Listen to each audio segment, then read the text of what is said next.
of class 11th. Today we are going to study concurrent forces. तो concurrent forces क्या होते हैं?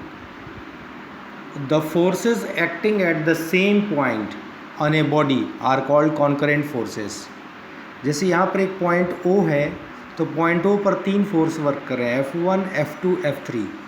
तो ये तीनों फोर्सेस अगर एक ही पॉइंट पर वर्क करते हैं तो इनको कॉन्करेंट फोर्सेस कहते हैं.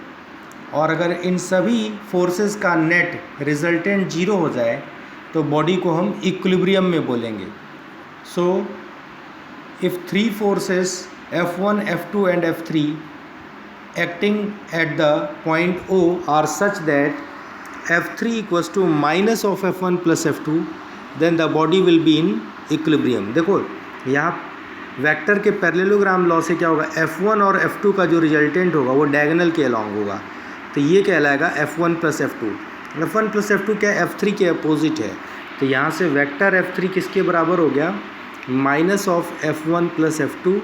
और फिर अगर हम इसको एक साइड में लिख दें तो हो जाएगा F1 plus F2 plus F3 equal to 0. तो ये हो गया कॉन्करेंट फोर्सेस का कॉन्सेप्ट. अब इसके बाद यहाँ हमने ये समझना है कि अगर n फोर्सेस हों, F1 plus F2 plus F3 plus F4 plus and so on Fn equal to 0, ये कब होगा, ये है condition for the body of for equilibrium if a number of forces acting at the same point. तो ये जो है concurrent forces हैं. अब इसके बाद एक छोटा सा फॉर्मूला आता है, उसको हम बोलते हैं लामीज़ थ्योरम. ये सिलेबस में नहीं है, इसका केवल फॉर्मूला याद रखना है और इसका कॉन्सेप्ट याद रखना है. जैसे कि यहाँ पर देखो F1, F2, F3 three forces हैं जो इस पॉइंट मान लो O पर वर्क कर रहे हैं.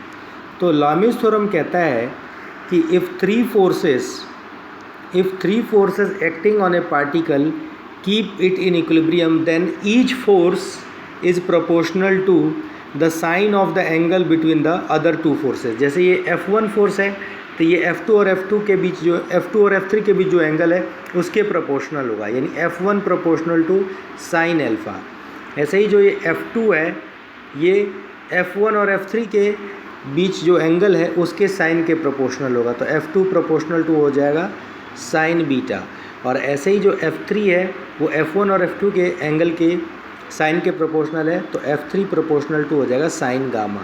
तो इन तीनों को मिलाकर हम लिख सकते हैं कि F1 upon sine alpha equals to F2 upon sine beta equals to F3 upon sine gamma.